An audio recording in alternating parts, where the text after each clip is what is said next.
اللہ تبارک و تعالی نے دین کو مکمل کر دیا ہے، اور یہ دین جس کا نام اسلام ہے، اس دین نے سارے انسانوں کے حقوق بتلائے ہیں۔ صرف انسانوں کے ہی نہیں بلکہ اگر بغور دین اسلام کا مطالعہ کیا جائے تو یہ دین ہمیں حیوانات کے حقوق بھی سکھلاتا ہے۔ اور دین اسلام کے اندر اللہ تبارک و تعالی نے مرد اور خواتین دونوں کے حقوق بیان فرمائے ہیں، لیکن یہ ہماری کم علمی ہے یا کم ظرفی ہے کہ آج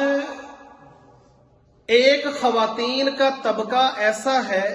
جو سال کے بعد پاکستان کی سڑکوں کے اوپر نکلتا ہے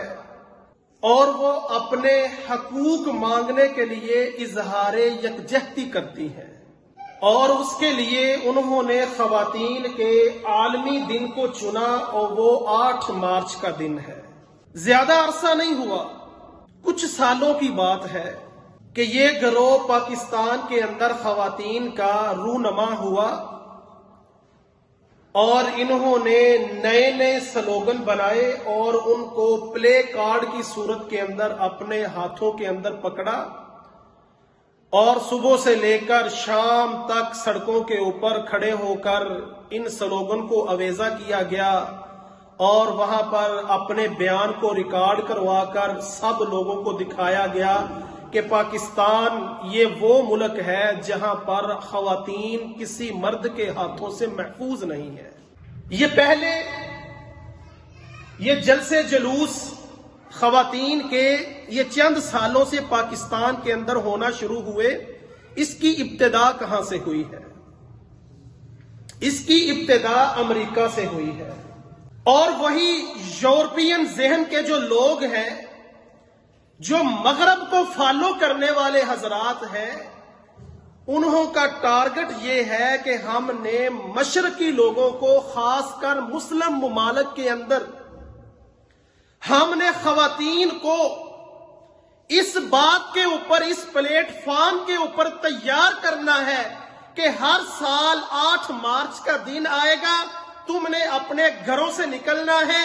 بے لباس ہو کر نکلنا ہے، اپنے ہاتھوں کے اندر طرح طرح کے سلوگن پکڑ کر مسلمان اور اسلام کے منہ کے اوپر تم نے تھپیڑا مارنا ہے کہ تم خواتین کو تحفظ نہیں دے سکے، تم خواتین کے حقوق ادا نہیں کر رہے۔ لیکن ہم ان خواتین سے یہ سوال کرتے ہیں جو ہر سال میڈیا کے اوپر آ کر مردوں کو یہ تانا دیتی ہیں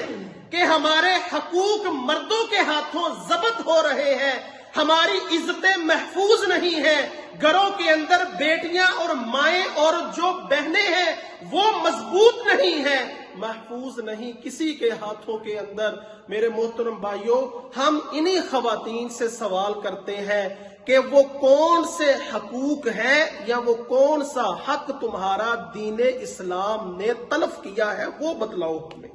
اگر دیگر دین کو آپ پڑھیں، جتنے بھی ادیان دنیا کے اندر اس وقت چل رہے ہیں، ان ادیان کا مطالعہ کیا جائے تو جس قدر تحفظ دین اسلام نے عورت کو فراہم کیا ہے، اس قدر تحفظ کسی دین کے اندر عورت کے لیے نہیں ہے۔ یہودیت کا مطالعہ کر کے دیکھیں، وہ عورت کو اپنے پاؤں کی جوتی کی نوک کے اوپر رکھتے ہیں، وہ عورت کے وجود کو ناپاک سمجھتے ہیں، عورت کو منحوس قرار دیتے ہیں۔ اسی طرح اگر عیسائیت کا مطالعہ کیا جائے تو عیسائیوں کی کتابوں کے اندر ان کے بڑے بڑے علماء نے اس بات کو نقل کیا ہے کہ عورت کا وجود کسی طرح بھی خیر والا نہیں ہے، یہ عورت مردوں کو گناہ کی طرف لے کر جاتی ہے، یہ ناپاک جسم ہے، عورت کے ساتھ کبھی بھی بھلائی اور خیر نہیں آ سکتی۔ جاؤ اٹھاؤ ان کتابوں کو، یہ وہی یہودی اور عیسائی ہیں جو ان عورتوں کو تیار کرتے ہیں کہ تم نے مسلمانوں کے منہ کے اوپر یہ تھپیڑا مارنا ہے کہ اسلام ہمیں تحفظ نہیں دیتا، یہ مسلمان مرد کے ہاتھوں ہم محفوظ نہیں ہیں، اٹھاؤ سلوگن اور سڑکوں کے اوپر آؤ اور مردوں کو یہ تم تانا دو کہ ہم تمہارے ہاتھوں سے محفوظ نہیں، ہمیں اپنے حقوق چاہیے۔ دین اسلام ہر طرح سے عورت کا تحفظ کرتا ہے۔ عورت اگر ماں کے روح کے اندر ہمارے سامنے آتی ہے تو دین اسلام ہمیں کیا کہتا ہے؟ ہمارا دین وہ دین ہے جس نے سب سے پہلے آ کر عورت کے لیے آواز اٹھائی تھی۔ ذرا اس وقت کو یاد کرو، اسلام سے پہلے زمانہ جاہلیت کے اندر لوگ بیٹیوں کو اپنے لیے عار سمجھا کرتے تھے، شرم سمجھا کرتے تھے کہ میرے ہاں بیٹی ہوگی، میں کسی بیٹی کا باپ بن جاؤں گا، میرے رشتہ دار، میرے محلے والے، میرے عزیز و اقارب مجھے تانے دے دے کر مار دیں گے، اس سے اچھا ہے کہ جو بیٹی میرے گھر کے اندر پیدا ہوئی ہے اس کو میں زندہ دفن کر دوں، زمین کے اندر درگور کر دوں، یہ میرے لیے اچھا ہے، بجائے اس کے کہ کوئی مجھے کہے کہ یہ بیٹی کا باپ جا رہا ہے۔ قرآن کہتا ہے وَإِذَا الْمَوْءُودَةُ سُئِلَتْ بِأَيِّ ذَنبٍ قُتِلَتْ، وہ بیٹیاں، وہ بچیاں کل قیامت کے دن سوال کریں گی بِأَيِّ ذَنبٍ قُتِلَتْ، ہمیں کس گناہ کی پاداش کے اندر تم نے زندہ زمین کے اندر درگور کیا تھا۔ ہمارے نبی جناب محمد الرسول اللہ صلی اللہ علیہ وسلم، ان کا کردار دیکھیے، انہوں نے کس طرح عورت کے لیے آواز اٹھائی۔ ایک یہودی نے ایک بچی کا سر دو پتھروں کے درمیان رکھ کے کچل دیا۔ اللہ کے نبی صلی اللہ علیہ وسلم کے پاس اس بچی کو لے جایا گیا۔ نبی اکرم صلی اللہ علیہ وسلم نے اس کے سامنے کچھ نام لیے کہ تمہارے ساتھ ایسا فلاں نے کیا، فلاں نے کیا، فلاں نے کیا۔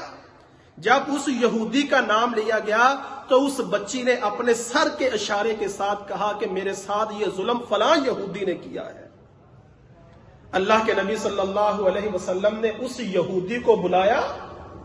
اور اس کو بھی اسی طرح اس کا سر دو پتھروں کے درمیان رکھ کے کچل دیا گیا جس طرح اس بچی کے سر کو کچلا گیا تھا۔ دین اسلام نے یہ تحفظ دیا ہے عورتوں کو۔ جاؤ ان یہودیوں اور عیسائیوں کی جو آج عورتوں کے تحفظ کی آواز اٹھاتے ہیں، جاؤ ذرا ان کی کتابوں کو کھول کر دیکھو، یہ عورت کو باپ کی وراثت کے اندر حق بھی نہیں دیتے۔ اگر کسی باپ کی اولاد میں صرف بیٹیاں ہیں، بیٹا نہیں، تو اس کی وراثت بیٹیوں کے اندر تقسیم نہیں ہوگی بلکہ دیگر عزیز و اقارب کے اندر اس کی وراثت کو تقسیم کر دیا جائے گا، بیٹیوں کو وراثت نہیں دی جائے گی۔ اگر کسی عورت کا خامد فوت ہو گیا اور وہ عورت جوان ہے، شادی کے قابل ہے، جاؤ ان یہودیوں اور عیسائیوں کے دین کے اندر جا کر دیکھو، وہ عورت کو دوسری شادی کرنے کا بھی حق نہیں دیتے۔ اس کا خامد فوت ہو گیا، ساتھ اس بیوی کو بھی مار ڈالو۔ ان کے کہنے کے اوپر یہ آج ہماری عورتیں تیار ہوئیں جو اپنے حقوق لینے کے لیے سڑکوں کے اوپر اس طرح کا لباس پہنا ہوا کہ وہ بے لباس سے بھی زیادہ ابتر ہے، اور پھر وہ کہتی ہیں کہ ہمارے ساتھ فلاں نے ریپ کیا، ہمیں فلاں نے غلط اشارے کیے، ہم کسی مرد کے پاس سے گزر رہی تھی، اس نے فلاں کمنٹس پاس کیا۔ آؤ دین اسلام کو پڑھو، دین کیا کہتا ہے؟ یا ایھا النبی کل ازواجک وبناتک ونساء المؤمنین یدنین علیہن من جلابیبہن ذالک ادنی ان یعرفن فلا یؤذین۔ اے نبی، اپنی بیویوں کو اور اپنی بیٹیوں کو